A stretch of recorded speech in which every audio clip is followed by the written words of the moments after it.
Badan Pengawas Pemilu Oku Selatan mengimbau tim sukses calon kepala daerah untuk segera menurunkan alat peraga sosialisasi yang masih terpampang di berbagai lokasi. Imbauan ini karena belum memasuki masa kampanye dan berada di sejumlah lokasi yang bukan tempatnya. Tahap kampanye baru akan dimulai pada 25 September 2024. Bawaslu menegaskan bahwa alat peraga yang ada saat ini masih dianggap sebatas sosialisasi, bukan ajakan untuk memilih calon tertentu, baik untuk bupati, wakil bupati maupun gubernur, wakil gubernur.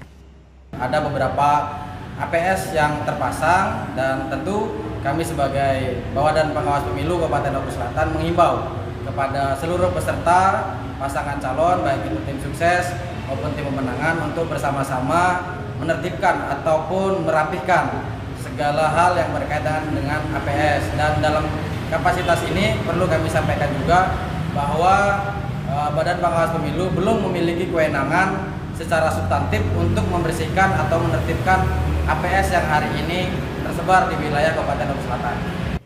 Jika imbauan ini diabaikan, Bawaslu akan berkoordinasi dengan KPU dan pemerintah daerah untuk menertibkan alat peraga yang belum dicabut.